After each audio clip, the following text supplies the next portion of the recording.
Hey everybody, so we have a very interesting chat today. Today I want to talk about a natural law, right? So natural laws, obviously we know scientific natural laws. There's the law of gravity, there's Newton's laws of motion, etc. Now a lot of people who are spiritually aware will say, hey, listen, there are other laws like the law of attraction, that kind of stuff.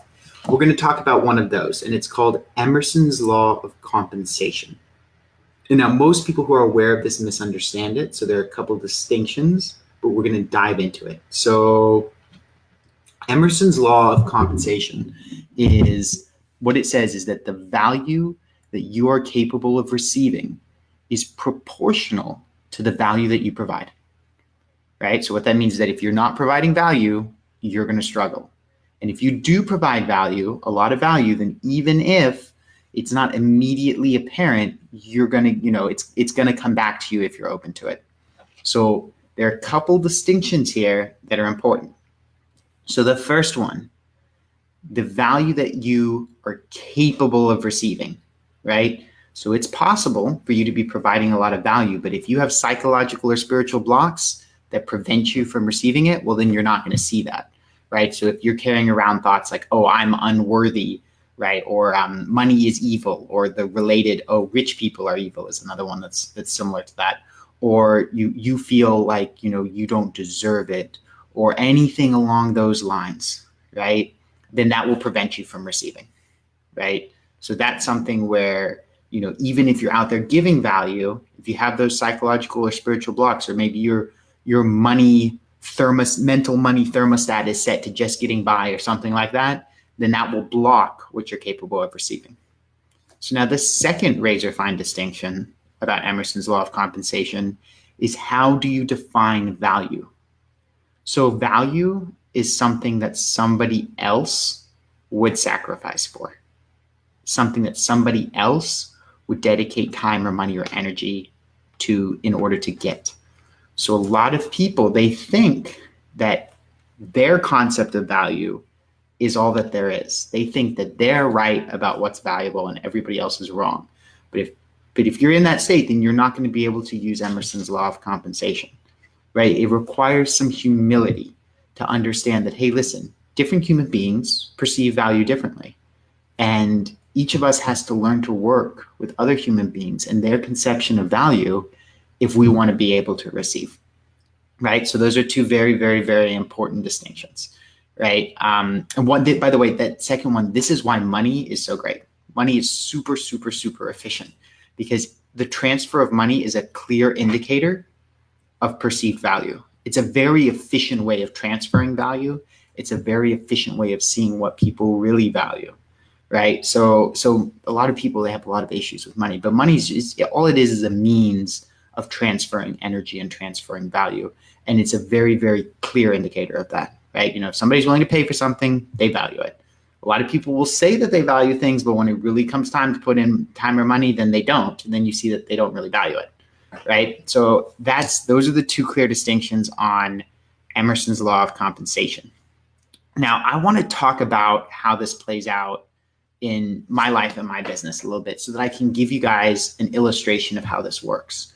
So there are a lot of people who, they hear that I do these free calls, these discovery sessions, and they think, oh, it must be a trick, right? There's some weasel thing here. He's going to pressure the this or the whatever. And they've got these weird, I don't know, right, stuff going there. But what's really going on is they don't understand Emerson's law of compensation.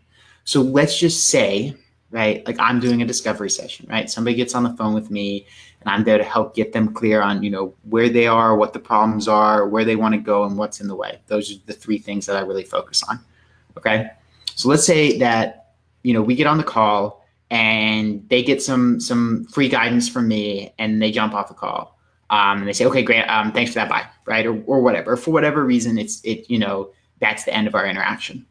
Now, to somebody who doesn't understand that law, what they think is, hey, listen, this person got free information, so they won. And this guy just spent some time and didn't get anything out of it, so he lost, right? They think that that's how that works. But it's actually completely the opposite, right? So it's complete 180.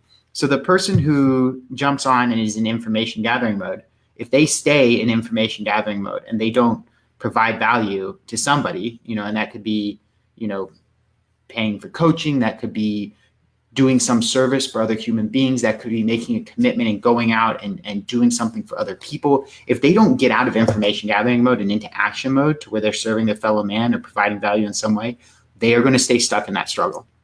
Meanwhile, I'm here and, I serve somebody and, maybe it wasn't a fit, whatever, great, like cool, but I helped another human being and I'm not showing up on Emerson's law of compensation. And in the long run, that works. I mean, I have a business model that works great for me, right? So that immediate, apparent what's going on doesn't take account of everything that's happening beneath the surface, right? Now let's look at the opposite case, right? Let's say that somebody jumps on the phone with me and, they say, hey, listen, this sounds great. And, I'd really like some more help and let's work together on a longer basis. And they become a client, which is wonderful. And then of course there's some payment associated with that. So then, they provide value, right, in the form of a payment. I provide even more value in the form of coaching over the longer term. I've had several clients who I've helped add $100K a year to their annual income. And then what happens is things spiral upwards, right? I get to do what I love and I get to have a decent lifestyle and a good income and life is good. They get to, escape their burnout job or build their dream business, all this kinds of stuff.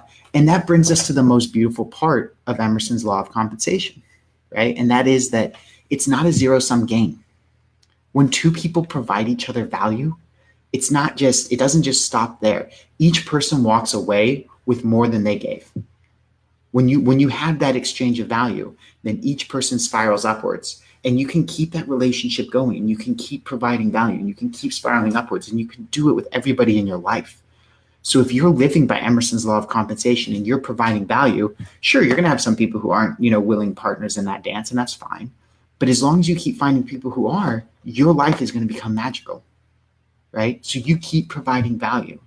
You keep finding partners to dance with in Emerson's law of compensation, and then everybody wins, right? You win, they win, the universe wins, everybody wins. So if you guys are interested in talking to me about whether or not we can be dance partners in Emerson's law of compensation, then here's a link. You can go schedule it. It's www.oculusinstitute.com/scheduling. As I said, we're going to talk about, what's been going on in your career and what your problems are. We're going to talk about where you want to go, and we're going to talk about the next steps to get there. And now I'm going to be honest. Maybe that means working with me. Maybe it doesn't. I don't know until I talk to you. Regardless, I'm going to give you the best advice that I possibly can. If that means working with me, cool. If that doesn't mean working with me, cool. Either way, I'm going to serve you to the best of my ability. I'm going to count on Emerson's law of compensation to take care of me. It has so far, right? And then you can take action from that, from whatever guidance you receive, whether it be with me or someone else. Go take some action, find a way to serve your fellow man, and then you can benefit from Emerson's law of compensation too. So guys, great talking with you today. Have a wonderful weekend, and I will see you all later this week. Farewell.